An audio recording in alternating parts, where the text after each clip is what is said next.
This video will be about exponential functions. So an exponential function is when you have a function where the exponent is the variable. So x here would be our exponent. A, if you're doing a word problem or applying it, would be the starting amount.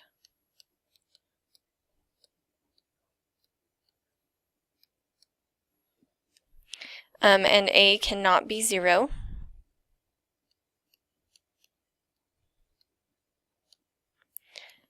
B, if you're applying it, is how much it's changing by. So if you're doubling or tripling.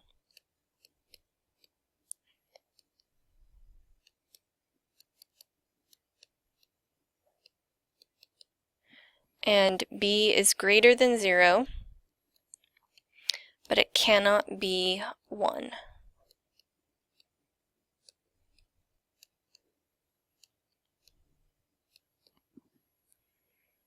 And then x, if you're applying it, is the time. And that can vary. It can be hours, days, minutes. It can also be set in groups, every 3 months, every 6 months. You'll see that as we do some application problems. Or x is also considered the variable. So when you are working on problems like this, the first thing we need to be able to do is to just evaluate a function like this. So let's say we had y equals 2 times 5 to the x, and we want to know what the y values are when you have a domain or some x values of -2, 0, 3, and 5. So when it wants you to evaluate, basically just wants you to plug these values in.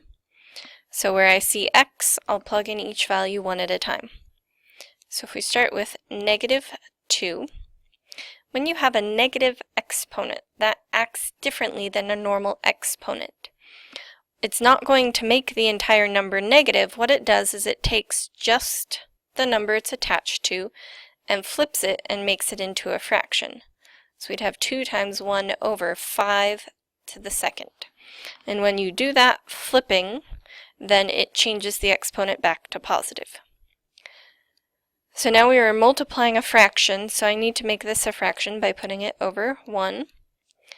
And we can do 5 squared is 25. And now I can multiply straight across. 2 times 1 is 2. 1 times 25 is 25. Next number is 0. So if I take this function and plug in 0, 0 as an exponent also acts differently. When you have 0 as an exponent, it changes whatever it's attached to into a 1. 2 times 1. 5 to the 0 became 1. So 2 times 1 is 2. Then next number is 3. We do the exponent first. Order of operations says before we can multiply, we have to do the exponent. 5 to the third is 125.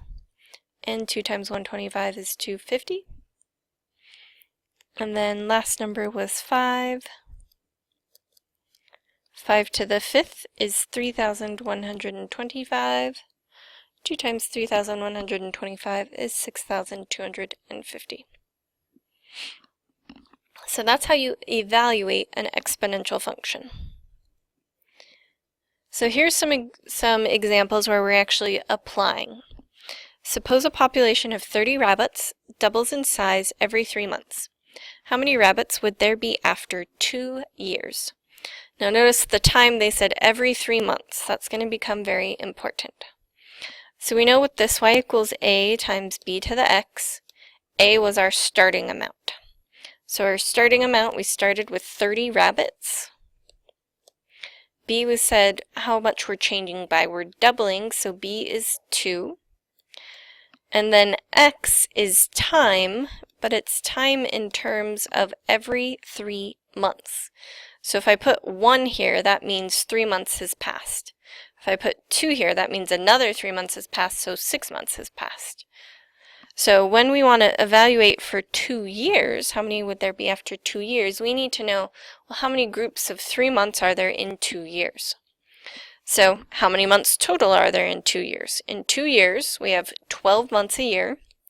So 2 times 12 would give us 24 months. But they've been grouped in groups of 3, so we're going to divide 24 by 3.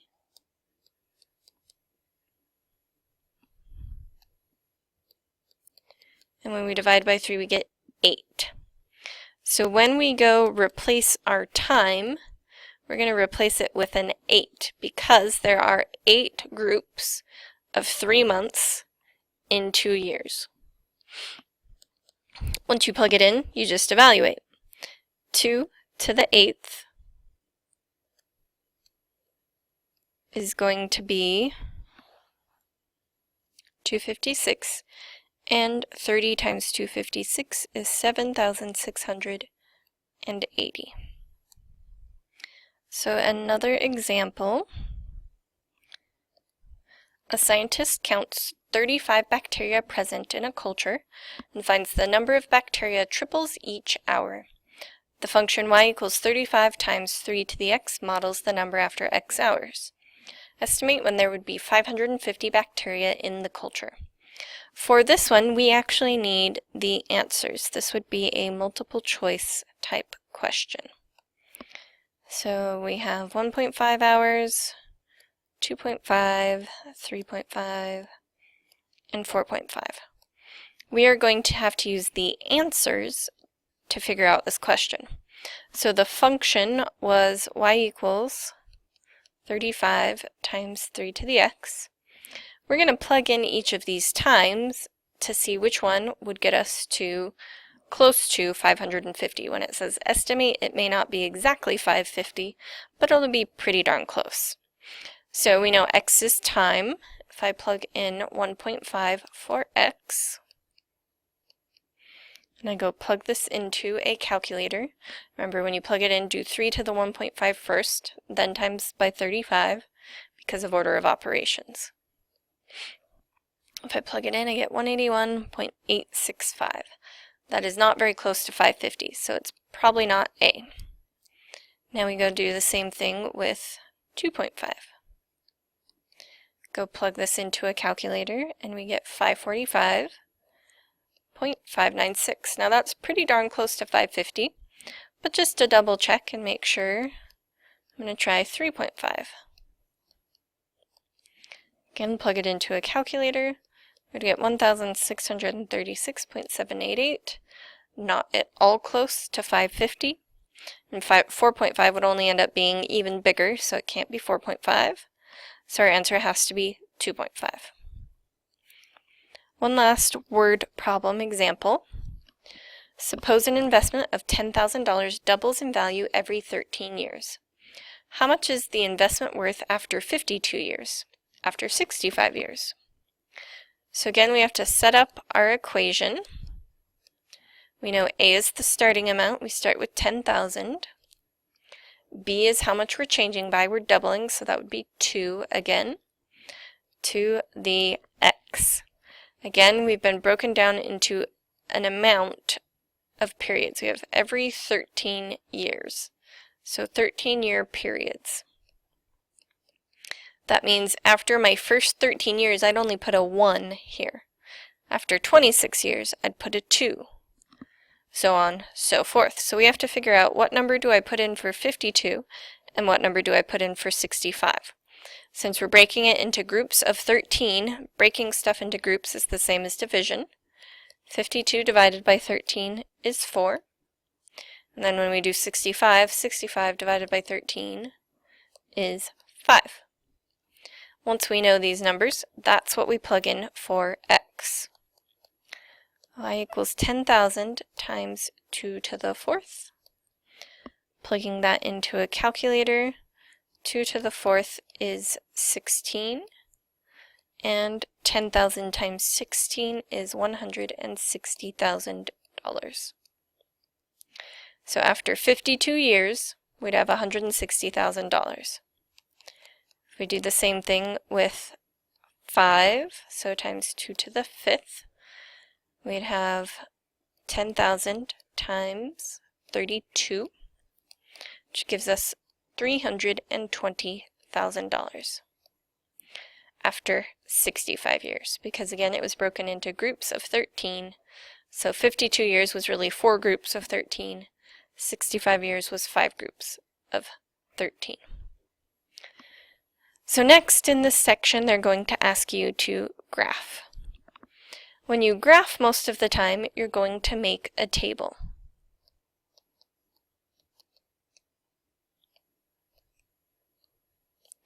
So let's say we have y equals 3 to the x. We're going to make a table of values so we can graph this function. I'm going to say -1, 0, 1, 2. So we plug each one in. 3 to the -1. Again, negative exponents actually change this to a fraction. And when it changes to a fraction, the exponent becomes positive. 3 to the first is 3, so we get 1/3. 3 to the 0, 0 also acts weird. It makes everything 1 when it's an exponent. 3 to the first is just 3, and 3 to the second is 9. So if we're to graph this,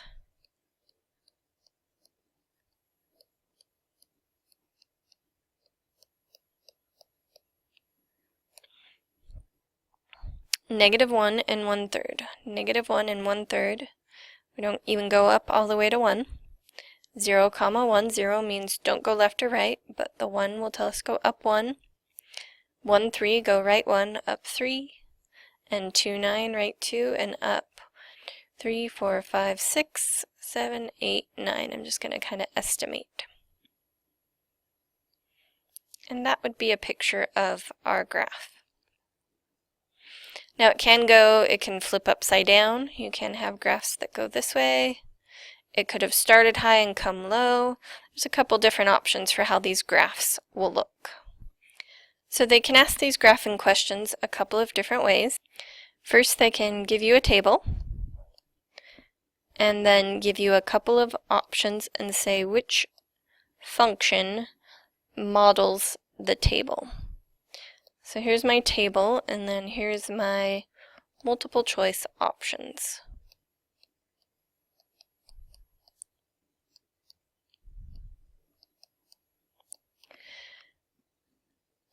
So when we're looking at this, all we really have to do is plug in each of these x values and then see if they match with the corresponding y value. So if I were to plug in 1, 3 to the first is 3. That is the correct y value. 1 to the third, that means 1 times 1 times 1, which is 1. That is not the correct y value. That is off our list. It can't be the function. And if we do 3 times 1, we get 3. So that also could be the correct y value.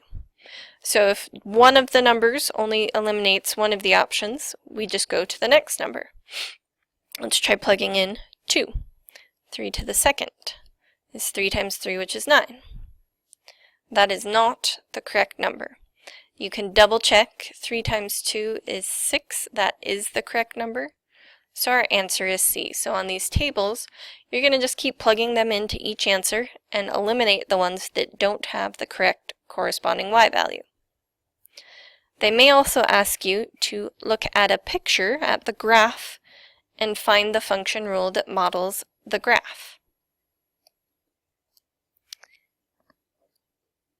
So let's give our multiple choice options here. -1/2 to the x equals 2 to the x. Y equals -2 to the x. So again, we're going to find points. On the other one, we had a table. This one, we have to find our own points from the picture. So a good point is where we cross the y-axis. We're not always going to cross the x-axis on these ones. Sometimes we just get close to it. But we'll often cross the y-axis.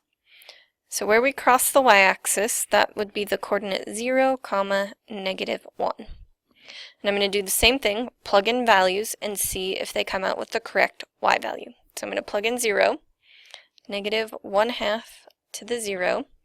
Now the 0 is only attached to the 1/2, so 1/2 to the 0 is 1, but the negative sign is still there. So it could be A. Now we check our next one. 2 to the 0. 2 to the 0 is just 1. That came out positive 1 instead of negative 1. It is not B. Then we try our third one. Negative 2 to the 0. Again, the 0 is only attached to the 2, not to the negative sign. So this will also come out negative 1. So we still have two possible answers. We need to find another point. Now it can be hard to find one where it crosses exactly, but usually it will be pretty nearby. So like this one, we can show, hey, that crosses exactly at negative 1 and negative 2. So we have the point negative 1 comma negative 2. And we go plug in values again. So instead of x here, I'd replace it with negative 1. Since I'm kind of running out of room, I'm going to write it down here. Negative 1/2 to the negative 1. Now remember, negative exponents do something weird. And again, it's not attached to this negative sign out front. What the negative exponent will do is it's going to flip this upside down. Negative exponents end up flipping things. But when you flip things, the exponent becomes positive. So 2 divided by 1 is 2. And 2 to the first is still 2. But again, the 1 doesn't affect the negative sign or anything out front, so we end up with negative 2. So A is looking pretty likely. Both points we've tried have worked. Let's try plugging in negative 1 into C. Negative 2 to the negative 1. Again, a negative exponent will make this flip. When we flip, if it doesn't already have a denominator, we use a 1. So we get 1 over 2 to the first. And 2 to the first is just 2. So see, we got negative 1/2, which is not what we were looking for. We were looking for negative 2. So our answer has to be A. Last example problem. Again, we need to have answers that we can work with. And excuse me, that answer A should have said y equals 4 to the x, so I'm going to fix that. 10 times 2 to the x, and C is y equals 1/4 times 2 to the x. Again, it's a good idea to start with where we cross the y-axis. This time we cross at 0, 1. So when I plug in 0, I should come out with positive 1. So if I plug in 0 here, 4 to the 0 does come out to be positive 1. A is a possible answer. So we try B. 10 times 2 to the 0. 2 to the 0 is 1, but then you still have to do the times 10. 1 times 10 is 10. That is not correct. It should have come out 0, 1. We came out with 10 instead. We try C. 2 to the 0 is still 1. 1/4 times 1 is 1/4. Again, incorrect answer. It should have been 0 that we plugged in and 1 that we got out as our answer. So our final answer is A.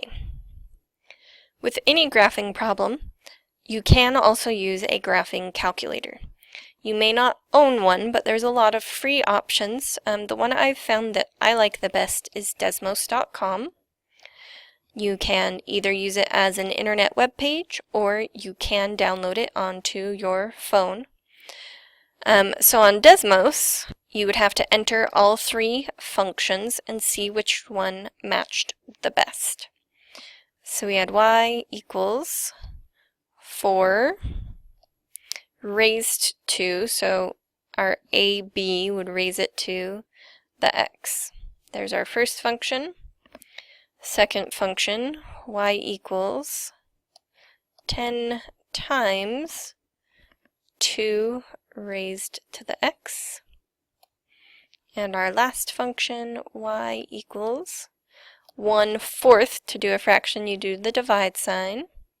And then if I keep going, I'd stay on the bottom of the fraction. You hit the right arrow, takes you out of the fraction. times 2 to the x. I would zoom out a little bit to match the graph that we had seen. And we'd find the one that matches the best. Again, it's still a good idea to look at that point where we cross the y-axis.